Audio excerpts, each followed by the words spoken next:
ओम नमः शिवाय। नमस्कार भक्तों, आपका स्वागत है आपके अपने चैनल सनातन धर्म में।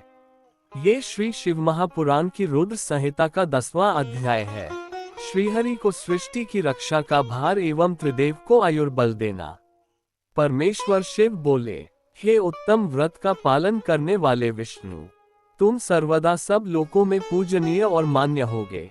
ब्रह्मा जी के द्वारा रचे लोक में कोई दुख या संकट होने पर दुखों और संकटों का नाश करने के लिए तुम सदा तत्पर रहना। तुम अनेकों अवतार ग्रहण कर जीवों का कल्याण कर अपनी कीर्ति का विस्तार करोगे।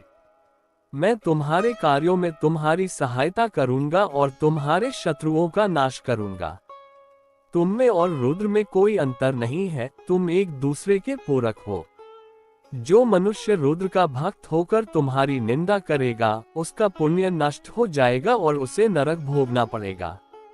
मनुष्यों को तुम भोग और मोक्ष प्रदान करने वाले और उनके परम पूज्य देव होकर उनका निग्रह, अनुग्रह आदि करोगे।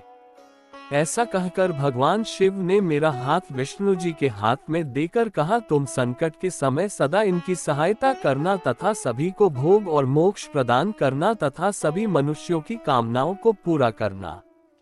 तुम्हारी शरण में आने वाले मनुष्य को मेरा आश्रय भी मिलेगा तथा हम में भेद करने वाला मनुष्य नरक में जाएगा। ब्रह्मा जी कहते हैं, देवर्षि नारद, भगवान शिव का ये वचन सुनकर मैंने और भगवान विष्णु ने महादेव जी को प्रणाम कर धीरे से कहा, हे करुणानिधि भगवान शंकर, मैं आपकी आज्ञा मानकर सब कार्य करूंगा। मेरा जो भक्त आपकी निंदा करे उसे आप नरक प्रदान करें। आपका भक्त मुझे अत्यंत प्रिय है। महादेव जी बोले, अब ब्रह्मा, विष्णु और रुद्र के आयुर्बल को सुनो। 4000 युग का ब्रह्मा का एक दिन होता है और 4000 युग की एक रात होती है। 30 दिन का एक महीना और 12 महीनों का एक वर्ष होता है। इस प्रकार के वर्ष प्रमाण से ब्रह्मा की 100 वर्ष की आयु होती है और ब्रह्मा का एक वर्ष विष्णु का एक दिन होता है। वह भी इसी प्रकार से 100 वर्ष जिएंगे तथा विष्णु का एक वर्ष रुद्र के एक दिन के बराबर होता है और वह भी इसी क्रम से 100 वर्ष तक स्थित रहेंगे। तब शिव के मुख से एक ऐसा श्वास प्रकट होता है जिसमें उनके 21,600 दिन और रात होते हैं। उनके 6 बार सांस अंदर लेने और छोड़ने का एक पल और 8 घड़ी और 60 घड़ी का एक दिन होता है। उनके सांसों की कोई संख्या नहीं है, इसलिए वे अक्षय हैं। अतः तुम मेरी आज्ञा से सृष्टि का निर्माण करो।